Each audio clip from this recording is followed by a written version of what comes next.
இன்றைய தலைப்பு செய்திகள். தேர்தல் ஸ்பெஷல். வாக்குகள் சமமானால் வெற்றி யாருக்கு? டாஸ் போடப்படுமா அல்லது குலுக்கல் முறையா? தேர்தல் விதிகளின் அதிரடி பின்னணி. ஒட்டுமொத்த தேசமே ஆவலுடன் எதிர்பார்த்து கொண்டிருக்கும் தேர்தல் முடிவுகள் வெளியாகும் தருணம் நெருங்கிவிட்டது. நாளை காலை 8 மணிக்கு தபால் வாக்குகள், 8:30 மணிக்கு மின்னணு வாக்குப்பதிவு இயந்திரங்கள் என விறுவிறுப்பாக வாக்கு எண்ணிக்கை தொடங்க உள்ளது. இந்த சூழலில் மக்கள் மத்தியில் ஒரு சுவாரஸ்யமான கேள்வி எழுந்துள்ளது.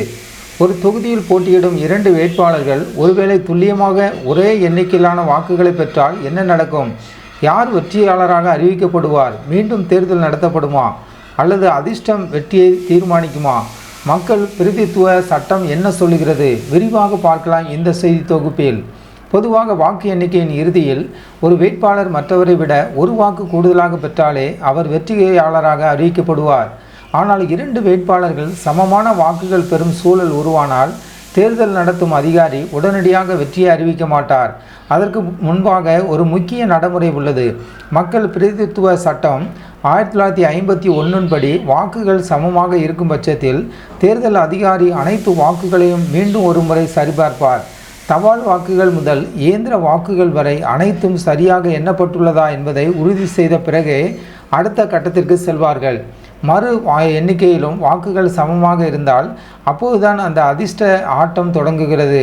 மக்கள் பிரதித்துவ சட்டப்பிரிவு 102 படி குலுக்கல் மூலம் வெற்றியாளர் தீர்மானிக்கப்படுவார். 2 வெற்றியாளரின் பெயர்களும் தனித்தனி சீட்டுகளில் எழுதப்படும். தேர்தல் நடத்தும் அதிகாரி முன்னிலையில் ஒரு சீட்டு எடுக்கப்படும். யாருடைய பெயர் அந்த சீட்டில் வருகிறதோ அவர் கூடுதலாக ஒரு வாக்கு பெற்றதாக கருதப்பட்டு வெற்றியாளராக அறிவிக்கப்படுவார். இதை சிலர் ஜனநாயகத்துக்கு எதிரானது என்று நினைக்கலாம். ஆனால் இந்த குலுக்கல் முறை சரியானதுதான் என்றும் சட்டப்படி இதில் எந்த தவறும் இல்லை என்றும் சென்னை உயர்நீதிமன்றமே ஒரு தீர்ப்பில் உறுதி செய்துள்ளது குறிப்பிடத்தக்கது. இதுபோன்ற சம்பவங்கள் அரிதானவை என்றாலும் ஏற்கனவே இந்தியாவில் நடந்துள்ளன. 2017 மும்பை மாநகராட்சி தேர்தல். பாஜக வேட்பாளர் அதுல் ஷா மற்றும் சிவசேனா வேட்பாளர் இருவருமே தலா 8946 வாக்குகள் பெற்றனர்.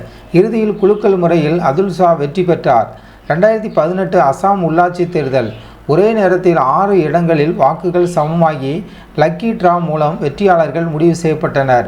ஒருவேளை 3 வேட்பாளர்கள் சமமான வாக்குகள் பெற்றால் என்ன நடக்கும்? அங்கும் இதே குலுக்கல் அல்லது காயின் டாஸ் போன்ற முறைகளை பின்பற்றப்படும் என்று தேர்தல் ஆணைய விதிகள் கூறுகின்றன.